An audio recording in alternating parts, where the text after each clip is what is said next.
नमस्ते। आज के इस खास विश्लेषण में हम एक बेहद दिलचस्प सफर पर निकलने वाले हैं।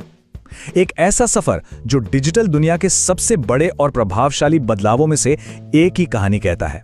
आज हम बात करने जा रहे हैं एक ऐसी प्रोग्रामिंग भाषा की जिसने अपनी सरलता के दम पर पूरी तकनीकी दुनिया का नक्शा ही बदल कर रख दिया। जी हाँ, हम बात कर रहे हैं पाइथन की। एक ऐसा नाम जो आज तकनीक की दुनिया में हर जगह गूंजता है, चाहे वो किसी आम वेबसाइट का निर्माण हो या फिर किसी बेहद जटिल डेटा का विश्लेषण। तो चलिए सीधे मुद्दे पर आते हैं। जरा इस सवाल पर गौर कीजिए, आखिर एक प्रोग्रामिंग भाषा को इतना सर्वव्यापी, इतना यूनिवर्सल क्या बनाता है? आज के समय में पाइथन की पहुंच इतनी व्यापक है कि इसके बिना आधुनिक तकनीक की कल्पना करना भी लगभग नामुमकिन सा लगता है। लेकिन ये इतनी लोकप्रिय कैसे हुई? क्या इसके पीछे कोई बहुत जटिल ढांचा है या फिर कोई और बात है? आइए इसके बिल्कुल मूल कारण की गहराई में चलते हैं। पाइथन का जन्म, आखिर इसकी शुरुआत कहां से हुई? साल था 1991।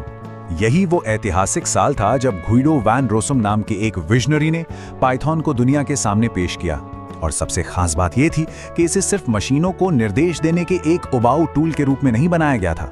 इसके पीछे एक बहुत ही स्पष्ट दर्शन था, एक ऐसा कोड जिसे इंसान आसानी से पढ़ और समझ सकें। यह सोचना वाकई अद्भुत है कि कैसे 3 दशकों से भी ज्यादा समय से ये टूल हमारे आधुनिक वेब को आकार दे रहा है और आज भी पूरी तरह से प्रासंगिक बना हुआ है। इस लंबी और शानदार सफलता का सबसे बड़ा सीक्रेट इसके सिंटैक्स में छिपा है। इसके सिंटैक्स को जानबूझकर बिल्कुल हमारी प्राकृतिक और आम बोलचाल की भाषा के करीब रखा गया है और इसी वजह से ये जटिल और डरावने प्रतीकों का जाल लगने के बजाय एक बहुत ही जानी पहचानी भाषा का एहसास कराती है। यही वो चीज है जो इसे शुरुआती लोगों के लिए सीखने के लिहाज से एकदम परफेक्ट बनाती है। अंतर और पठनीयता, मतलब दूसरी प्रोग्रामिंग भाषाओं के मुकाबले ये आखिर कहाँ ठहरती है? इस बात को समझने के लिए जब हम पाइथन को प्रोग्रामिंग जगत के पुराने दिग्गजों के सामने रखते हैं तो तस्वीर बिल्कुल साफ हो जाती है। C++ या जावा जैसी पारंपरिक भाषाओं में कोड अक्सर काफी लंबा और जटिल होता है। वहां आपको हर एक छोटी चीज को बहुत स्पष्ट रूप से घोषित करना पड़ता है। लेकिन दूसरी तरफ पाइथन पूरी तरह से कोड के पढ़े जाने की आसानी यानी रीडेबिलिटी पर जोर देता है। इसका सीधा सा मतलब यह है कि प्रोग्रामर्स अपनी जटिल अवधारणाओं को बहुत ही कम लाइनों में बड़ी खूबसूरती से व्यक्त कर पाते हैं। लेकिन यहाँ एक बात स्पष्ट कर देना बहुत जरूरी है। ढांचागत रूप से सरल होने का मतलब ये बिल्कुल नहीं है कि पाइथन तकनीकी रूप से कहीं से भी कमजोर है।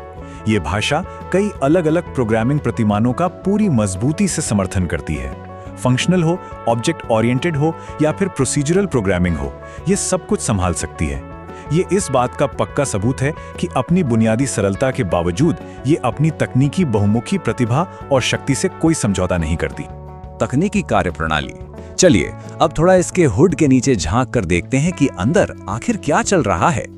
सबसे पहली और अहम चीज, पाइथन एक इंटरप्रेटेड भाषा है। तकनीकी शब्दों से घबराने की जरूरत नहीं है। इसका सीधा सा मतलब बस ये है कि इसमें लिखा गया कोड एक साथ पूरे बंडल की तरह रन होने के बजाय लाइन दर लाइन निष्पादित होता है। इस शानदार प्रक्रिया का फायदा ये है कि इससे सॉफ्टवेयर विकसित करने की गति बहुत तेज हो जाती है और अगर कोड में कोई गलती आ जाए तो उसे ढूंढना और ठीक करना, जिसे डीबगिंग कहा जाता है, वो काम बेहद आसान हो जाता है। इसकी एक और बेहतरीन तकनीकी खूबी है डायनामिक टाइपिंग। जब पाइथन में कोडिंग की जाती है तो मेमोरी को रिजर्व करने के लिए वेरिएबल्स को पहले से घोषित करने की कोई सिरदर्दी नहीं होती। जैसे ही आप किसी वेरिएबल को कोई वैल्यू देते हैं, घोषणा और मेमोरी का आवंटन अपने आप उसी वक्त हो जाता है। ये ऑटोमेटिक सिस्टम डेवलपर्स का बहुत सारा कीमती समय बचाता है। अब ये जो मुख्य तकनीकी विशेषताएं हैं, इनका असली फायदा क्या है? ये सीधे तौर पर उन व्यवहारिक लाभों में बदल जाती हैं जिनका डेवलपर्स रोजाना आनंद लेते हैं। क्रॉस प्लेटफॉर्म अनुकूलता के चलते पाइथन एप्लीकेशंस बिना किसी झंझट के विंडोज, मैकओएस और लाइनक्स सभी पर शानदार तरीके से चलते हैं। इसके अलावा इसकी विशाल स्टैंडर्ड लाइब्रेरी में इतने सारे पहले से बने हुए मॉड्यूल्स मौजूद हैं कि डेवलपर्स को हर बार बिल्कुल शुरुआत से कोड लिखने की जरूरत ही नहीं पड़ती। वैश्विक इकोसिस्टम, ये सरलता और तकनीकी खूबियां पूरी दुनिया में कैसे फैल गईं? सच तो ये है कि पाइथन की असली ताकत सिर्फ इसके आसान सिंटैक्स में नहीं है। इसकी असली जान तो इसके पीछे खड़े उस विशाल और बेहद जीवंत समुदाय में बसती है। पूरी दुनिया के डेवलपर्स का ये समुदाय लगातार नए फ्रेमवर्क और लाइब्रेरीज बना रहा है, चाहे डेटा प्रोसेसिंग हो या फिर वेब डेवलपमेंट। पाइथन की ये जो गजब की अनुकूलन क्षमता है, वो इसी समृद्ध इकोसिस्टम की बदौलत है। और यहीं पर इस पूरी कहानी का सबसे दिलचस्प मोड़ आता है। एक ऐसी भाषा जिसे विशेष रूप से कोडिंग की दुनिया में कदम रखने वाले नए लोगों के लिए आसान बनाया गया था, वही भाषा आज दुनिया की सबसे आधुनिक तकनीकों को पावर दे रही है।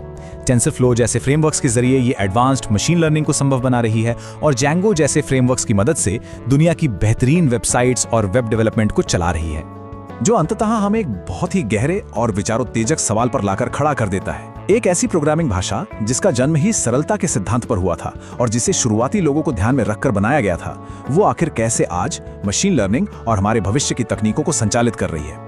शायद यही सरलता की सबसे सच्ची और स्थायी शक्ति है कि जब चीजें समझने में आसान होती हैं तो वे नवाचार करने और दुनिया की सबसे जटिल समस्याओं को सुलझाने का सबसे शक्तिशाली हथियार बन जाती हैं। आज के इस विश्लेषण में साथ जुड़ने के लिए बहुत बहुत धन्यवाद।